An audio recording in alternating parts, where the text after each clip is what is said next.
Қазақстан мұсылмандары діни басқармасы, Зекет қоры, Астана қаласының өкілдігі ұсынады. Пайғамбарлар айтатын болса, адамдар айтады екен. Енді ол пайғамбар ғой ол. Ол пайғамбар болғандықтан жомарт болған шығар. Алланың елшісі ғой, оған уахи түсіп тұрған шығар. Біз енді пайғамбар емеспіз ғой. Дейтін болса, ғұлама айтады, жақсы пайғамбар емеспіз біз. Онда сахабалар біз секілді адамдар ғой дейді.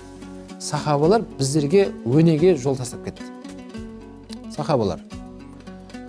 Шынымен, жаңа сұрағыңыз бойынша, егер мен өзгемен бөлісетін болсам, кедей болып қаламын, тағы басқа болып қаламын дейтін болса, сахабалар оны дәлелдеп берді, кедей болып қалмайтынымды.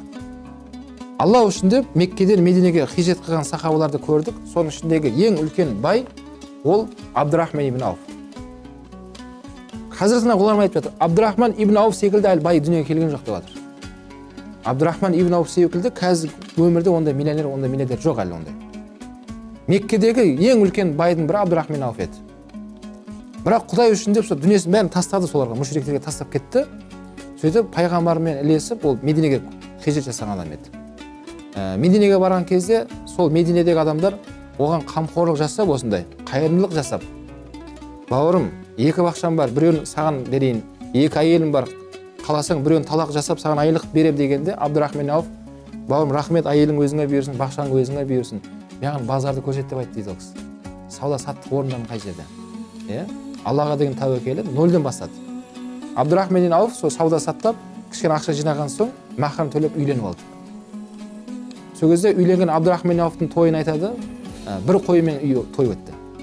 Сол кезде үлкен той болды, сахабалар қатты қуанған сол кезде. Абдурахман ибн Ауф пайғамбар алейхиссаламның дұғасын алып, Абдурахман ибн Ауф күннен күнге байып кетті. Күннен күнге байып кетті.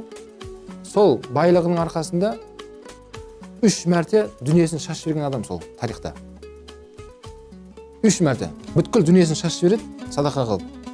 Қайттан оған дүние жиналады, қайттан шашып бәрін тазалап нөлге түсіреді. 3 мәрте осындай болған. Оның түсірудегі себебі мынандай болған еді. Мединеде бірде Айша анамыз риуаят етеді, ол риуаятта.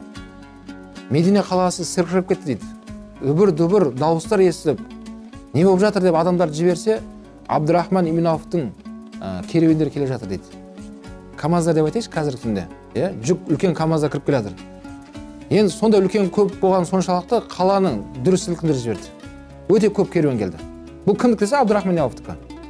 Айша анам деді, Абдурахманға сәлем айтыңдар. Пайғамбар алейхиссалам былай деп айтқан еді, Абдурахман ибн Ауф бауырым, сол дүниесінің артында не ең соңында кіреді екен жәннатқа.